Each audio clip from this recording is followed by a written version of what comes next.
Hello, friends. This is Dave Hurwitz, executive editor at ClassicsToday.com, here with the final installment of Osmo Vänskä's Mahler cycle with the Minnesota Orchestra on Bis. Well, what a ride this has been, hasn't it? It has been an extremely variable one. So let's do a quick summary before we get to this. The ones that suck. Or more or less so. Well, there are ones that are dreadful and some that are sort of mediocre. But the ones that suck, 1, 2, 5, 6. Okay, 1, 2, 5, and 6. Those are pretty dreadful. The ones that have their moments and are pretty good. Let's see, 4 and 7 and 8, which is the best thing in the whole cycle. It's fabulous. And 9, and even the 10th. You remember we did the 10th? Those aren't bad. So there's maybe more hits than misses, except that even at its best, it's not the best. You know what I mean? Except for 8. 8 is marvelous. 8 is amazing.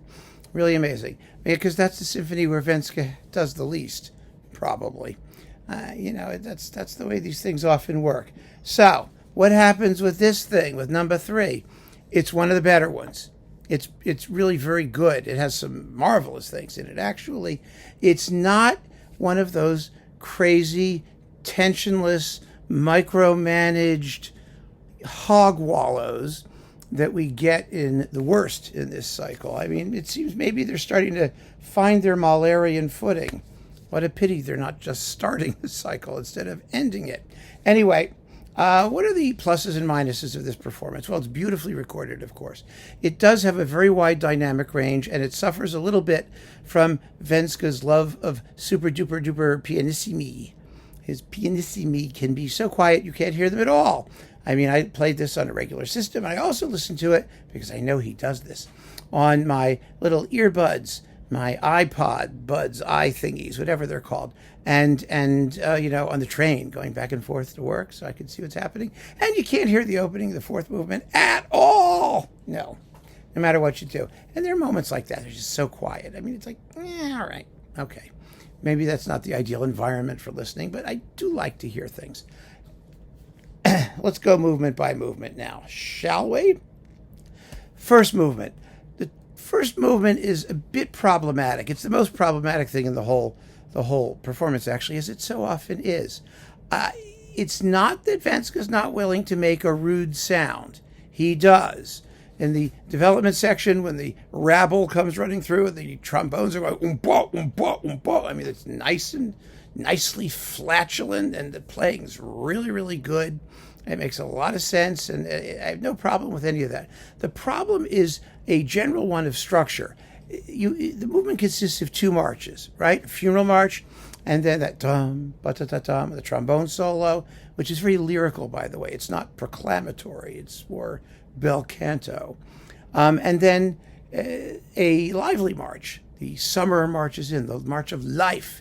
Da-da-da-da, da-da-da-da.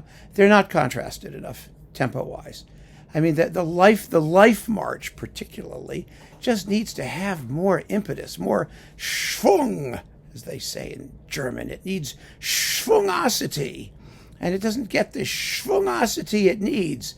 I mean, just fractionally quicker tempo, just a little bit more energy, and he would have been fabulous, absolutely fabulous. The very end of the movement, where all hell breaks loose, and it's really supposed to take off after a very underwhelming tam-tam whack. I mean, come on, people.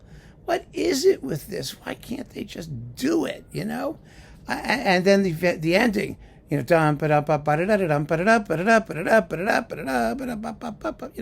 it needs to be quicker and more energetic and more frantic and crazier sounding. As usual with Vänskä, it seems, he's just unwilling to let go. He just can't do it. I mean, he just won't do it. So, that's that. But it's not bad. Don't get me wrong. It's a very good performance, section by section. It's just when you put it all together that it doesn't quite come off. And the timing is just a little bit over 35 minutes is kind of indicative. Because if he just been a minute or two quicker, in those sections, it would have made an enormous, enormous difference. Anyway, so that's the first movement. After that, things get really good. The second movement is as beautiful a performance as you'll ever hear in your life. That's the kind of thing Vänskä does. My God, it's gorgeous. Gorgeous, because it's a very stylized piece, you know, with the harps going.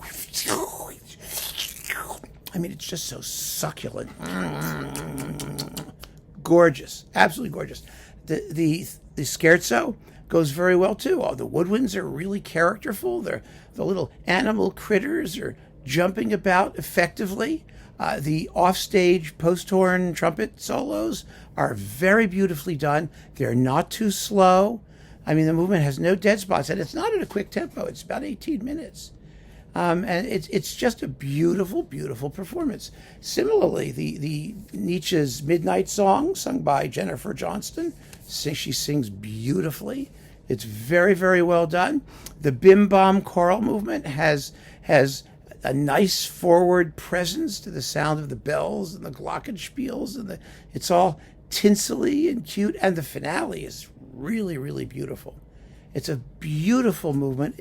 Again, though, until you get to the very end, where it's a problematic ending. I understand, you know, I mean, how quickly do you take the timpani and what do you do with them and that stuff? It just needs that final brass chorale. Somehow it just doesn't have quite the impact. The big cymbal crash and bass drum roll under it, and that you just wish that there was more amplitude, perhaps, just a little bit more fullness to the tone. And the very last chord, he should have held it longer because it's beautiful. It's that beautiful saturated tone. It's a beautiful, gorgeous sound. The sonority is just right. If only he'd let it go on for a few seconds more, just to make the point. So these are tiny details, right? They're not like major issues, but they're issues. And there are other great Mahler threes. I mean, there's Bernstein twice. There's Fischer, who's wonderful on Channel Classics. There's the first High Tink, which is absolutely amazing with the Concertgebouw. There's Eliyahu Inbal, who's extremely good. There's Seiji Ozawa, who's shockingly good. I mean, you know, I did A/B comparisons, you know, moment by moment for some of these things. And good as this was, I found that the competition was just more lively and more vivid, more striking than this performance. There's something a little bit staid about the whole thing. But where it's beautiful, it's unbelievably beautiful. And it's so much better than the worst of this cycle. It's definitely up there with the good ones. That is 3, 4, 8, 7, 8, 9. 3, 4, 7, 8, 9. Basically, maybe 10. You know, those are the ones that are worth hearing. But it's still not a Mahler cycle that really gets my blood boiling or racing or my heart pounding or any of those things. It's just all a little bit too laid back for me, or a little bit too fussy where it isn't laid back. But okay, there you have it. Yet another Mahler cycle. You know, it's in the books. It's done. It's over. It is what it is. So keep on listening, friends. Thanks for joining me. Take care.